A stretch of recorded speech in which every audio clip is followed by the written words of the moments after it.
था press conference में? मानगो सहारा city का एक वर्ष 2019 के पोस्को एक्ट का मामला है, जिसमें एक नाबालिग के साथ रेप की घटना हुई थी।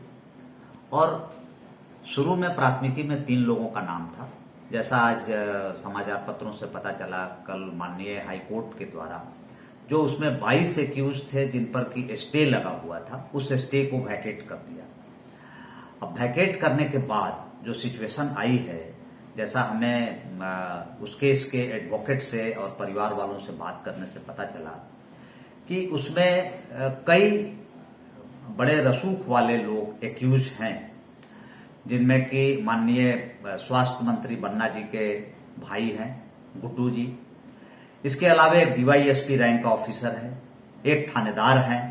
तो निश्चित रूप से थानेदार, डीवाईएसपी और एक मंत्री का भाई अगर किसी केस में एक्यूज हो तो वो केस हाई प्रोफाइल केस हो जाता है।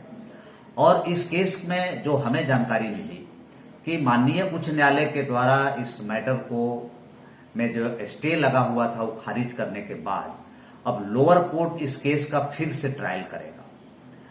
जैसा आप सबों को जानकारी है कि पहले जो इस केस में एक्यूज थे सबको 25 वर्षों की सजा मिली है, क्योंकि यह मामला पोस्को एक्ट से रिलेटेड है और पोस्को एक्ट में यह कंपाउंडेबल ऑफेंस नहीं होता है, इसलिए समझौता करने पर भी एक्यूज को इसमें कोई राहत नहीं मिलेगी।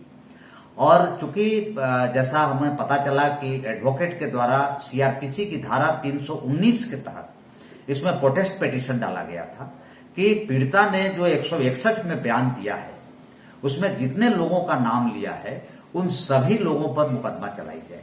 और उस प्रोटेस्ट पिटीशन के आधार पर कोर्ट ने जो पुलिस के द्वारा जो चार्जशीट दाखिल की गई थी उसको नहीं, केवल उसी को स्वीकार नहीं करते हुए 319 के पिटीशन को स्वीकार करते हुए बाकी सभी एक्यूज पर ट्रायल चलाने के लिए निर्देश दिया था। वही चूंकि मामला उच्च न्यायालय में पेंडिंग थी, इसलिए अब वो मामला फिर से शुरू होगा। तो मेरा बस इतना ही मांग है कि चूंकि यह मामला एक झारखंड सरकार के मंत्री से जुड़ा हुआ है, क्योंकि मंत्री के एक भाई इसमें एक्यूज हैं और पुलिस के बड़े अधिकारी इसमें हैं, एक डीवाईएसपी रैंक का ऑफिसर। चूंकि मैं भी एक पुलिस अफसर रहा हूं तो मुझे पता है कि जब बड़े लोग किसी केस में इन्वॉल्व होते हैं तो उस समय क्या प्रेशर होता है। तो यहाँ के एसएसपी से मेरी मांग है कि आप पीड़िता को, पीड़िता के परिवार को और इसके जो वकील हैं, जो इस मामले को जो वकील मॉनिटर कर रही हैं, जो लगातार 4 वर्षों से इस केस में जूझ रही हैं, मैंने आज उनसे काफी लंबी मेरी फोन पर बात हुई। उनका कहना है कि मैं भी सर बॉडीगार्ड के लिए आवेदन दिया हूं, मेरे भी जान को खतरा है।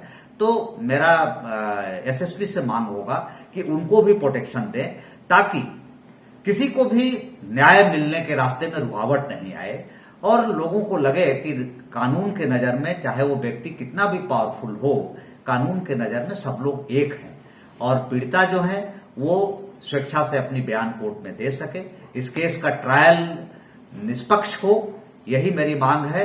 और हम उम्मीद करता हूं कि ये होना चाहिए और पुलिस प्रशासन इसको सुनिश्चित करेगी। Thank you.